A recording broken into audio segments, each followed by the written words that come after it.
Olá, bem-vindos à nossa conversa de hoje. Vamos explorar juntos a história de uma empresa, talvez não tão conhecida por todos, mas com uma trajetória fascinante de inovação, a Nest Iwata Corporation. A gente vai usar informações lá da seção Brand Story do site deles para entender melhor esse percurso. A ideia aqui é sacar como essa companhia, que nasceu lá em 1926, virou um nome forte no Japão em equipamentos de pintura e compressores de ar. O que já chama atenção é um espírito, sim, de desafio, sabe? E um foco grande em tecnologia. A história deles tem umas fases bem marcadas e começa de um jeito bem simples. Vamos mergulhar nisso. É sempre muito rico, né, olhar a jornada de empresas assim que atravessam gerações, especialmente quando tem tecnologia e pioneirismo no meio. A história da Nest Iwata parece que vai dar uns insights legais sobre cultura da empresa, adaptação e resiliência, claro. O fascinante para mim é tentar entender como é que os valores lá do início, de quase 100 anos atrás, podem ainda estar vivos hoje, sabe? Influenciando as decisões. Será que essa essência continua lá? Ótima pergunta para a gente ter em mente durante a conversa. E o começo, de fato, é bem modesto. A primeira fase que a fonte mostra, de 1926 a 1930, é o nascimento da Iwata Seisakusho, uma pequena oficina, é o que dizem. É doido pensar que uma coisinha tão pequena deu origem a quase um século de história, né? Já é um ponto de partida e tanto. Que tipo de ambiente será que tinha no Japão naquela época para uma oficina pequena sonhar em crescer assim? Olha, o Japão nos anos 20 estava assim, numa fase de modernização, industrialização forte, né? Apesar das turbulências econômicas da época. Essa história da pequena oficina que vira gigante não é única, claro, mas lá encontrou um terreno fértil. Começar pequeno, às vezes com foco quase artesanal, num nicho bem específico, era comum. O que faz a diferença é a visão, né? E a capacidade de ir além dessa escala inicial. Esse espírito empreendedor do começo, a disposição para ralar muito e, quem sabe, uma pitada de sorte. Isso forma base. Sem essa base, mesmo que simples, a expansão depois fica difícil. Faz todo sentido. E essa base parece que foi testada logo em seguida.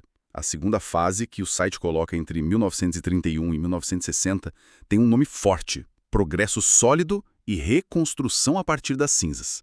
Nesse período, a Iwata Seisakusho vira um fabricante abrangente, fazendo tanto compressores quanto equipamentos de pintura. Essa coisa de reconstrução das cinzas sugere muito fortemente que eles passaram por maus bocados, né? Com certeza, a Segunda Guerra e o pós-guerra difícil no Japão entram aí.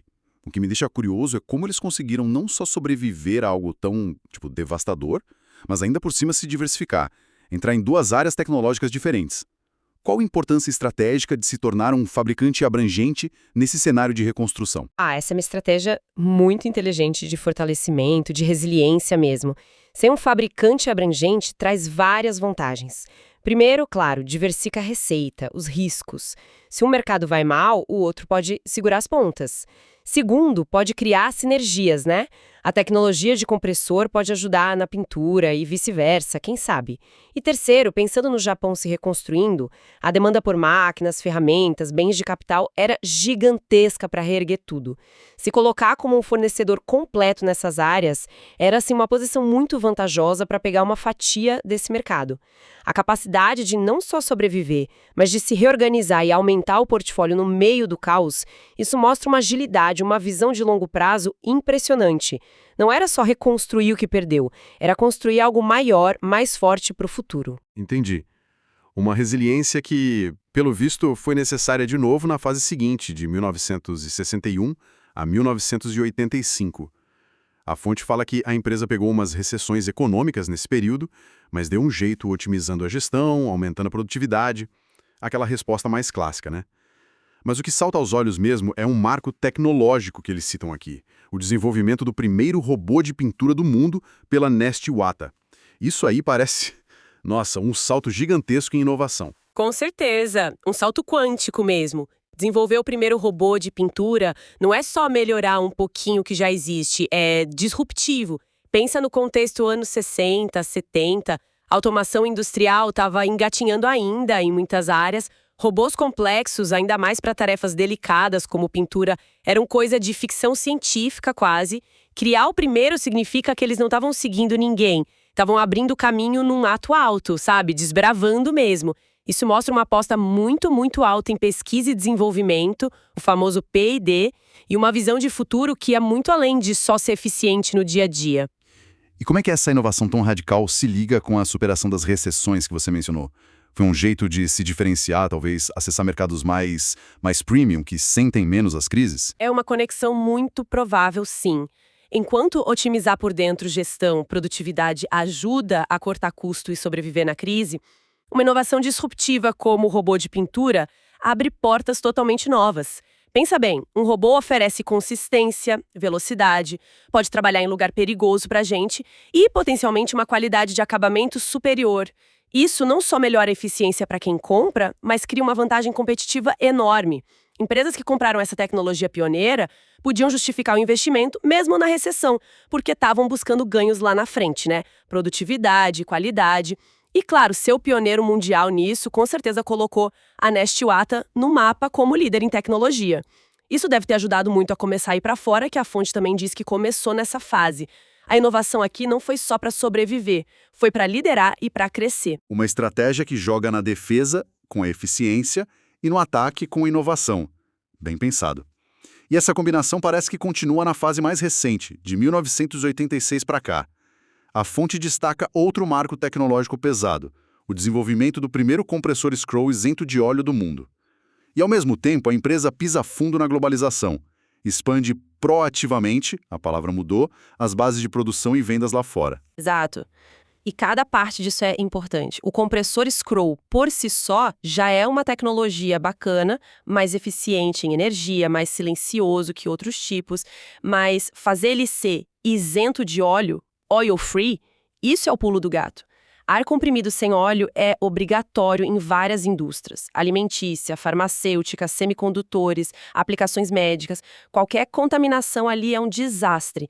Desenvolver o primeiro compressor Scroll assim mostra de novo a Nest Iwata sacando uma necessidade do mercado que estava crescendo, provavelmente por causa de padrões de qualidade mais altos, leis ambientais mais rígidas no mundo todo. E aí eles vão lá e criam a solução tecnológica de ponta para atender isso. Então não foi só inovar por inovar, foi uma resposta a demandas bem concretas do mercado global que eles estavam começando a atacar de forma mais agressiva. Precisamente, mostra que eles estavam muito ligados nas tendências da indústria, nas regulações. E essa mudança na postura de globalização, de lançar bases para expandir proativamente, reflete justamente essa confiança. Confiança na tecnologia deles e no mercado. Não é mais só colocar o pezinho na água para testar, é ir lá e montar fábrica, montar estrutura de venda forte em vários lugares. Isso exige grana, exige conhecer os mercados locais e principalmente ter produtos que se garantam, que sejam diferentes, tipo compressor Scroll isento de óleo para justificar essa expansão toda. Parece que a empresa chegou num ponto de maturidade, sabe? Que se sente pronta para brigar de igual para igual no mundo todo. E no meio dessa história toda de tecnologia, expansão, tem um detalhe que, para mim, amarra tudo. O próprio nome, a Nest Iwata. A fonte explica que a Nest é um acrônimo, Active with Newest Technology, ativa com a tecnologia mais recente. Nossa, isso parece resumir perfeitamente tudo que a gente está falando. É uma amarração perfeita, né? O nome vira quase uma declaração de missão. Active, ativa, sugere dinamismo, ir para cima, não ficar esperando acontecer. Newest Technology, tecnologia mais recente, é um compromisso claro com inovação, com estar na frente. Quando a gente olha os marcos, primeiro robô de pintura, primeiro compressor Scroll isento de óleo, a gente vê esse nome em ação. Não é só um slogan bonito. Parece ser uma filosofia que está lá dentro mesmo, guiando as decisões importantes ao longo de décadas. A fonte até fala que essa filosofia vem lá do espírito destemido de enfrentar novos desafios dos fundadores daquela pequena oficina de 1926. Mas assim, como é que uma empresa consegue manter esse espírito Nest vivo por quase um século? Para se manter ativo com a tecnologia mais recente, precisa de um esforço danado, né? Imagino que um investimento alto, uma cultura que aceite errar de vez em quando. Essa é a questão de ouro para a longevidade de qualquer empresa que aposte em inovação, né? Manter essa chama acesa depende de várias coisas. Primeiro, um compromisso sério com o P&D, mesmo quando a grana está curta. Segundo, uma cultura lá dentro que incentive testar coisa nova, que tolere um erro calculado aqui e ali e que recompense quem busca solução diferente. Terceiro, precisa de líderes que não só apoiem, mas que puxem a empresa para essas novas fronteiras tecnológicas. E quarto, essa capacidade de ouvir o mercado, de antecipar o que vai ser necessário lá na frente, como fizeram com o compressor isento de óleo. No caso da Nest Iwata, essa coerência entre o nome, a filosofia que eles declaram e os produtos pioneiros que eles lançaram sugere que eles conseguiram, de alguma forma, colocar isso no DNA da empresa, sabe? Passando de geração para geração. O nome fica ali, como lembrete constante. Ó, esse é o nosso caminho. Faz muito sentido. Então, para a gente tentar amalar a conversa, o que a gente tira dessa análise da Nest Iwata? Saímos de uma oficininha, em 1926, para chegar num jogador global em equipamentos de pintura e compressores. O motor disso tudo parece ser essa mistura de resiliência para aguentar o tranco, guerras, recessões, com uma aposta muito forte, contínua em inovação tecnológica, com exemplos que impressionam, como o primeiro robô de pintura e o primeiro compressor scroll isento de óleo. E tudo isso está meio que simbolizado no nome Anest, Active with Newest Technology. Exatamente. A história deles é um caso bem interessante de como a inovação não é só um evento isolado, é um processo contínuo que precisa ser cuidado, direcionado com estratégia. A capacidade de criar tecnologias primeiras do mundo em momentos diferentes mostra que eles têm uma competência forte em P&D e uma cultura que valoriza ser pioneiro. Isso serve muito para quem quer entender estratégia de crescimento que se sustenta, a dinâmica da inovação na indústria, ou só para quem gosta de histórias de empresas que conseguem se reinventar e continuar relevantes por muito tempo. A Nest Iwata mostra bem como ser ativo com a tecnologia mais recente pode ser um motor potente para atravessar quase 100 anos de tanta mudança no mundo. Olhando para tudo isso, para essa trajetória, fica a pergunta, né? Qual seria o próximo passo, óbvio, ou nem tão óbvio assim, para uma empresa com esse DNA? É uma ótima provocação para a gente fechar. Com essa herança de ser primeira do mundo e o nome que carrega, Newest Technology, que fronteira será que a Nest Iwata está mirando agora? Talvez alguma coisa ligada à indústria 4.0, sistemas de pintura, compressores ainda mais inteligentes, conectados, ou quem sabe inovações com foco total em sustentabilidade, economia circular, ir além do isento de óleo, pensar no ciclo de vida todo do produto.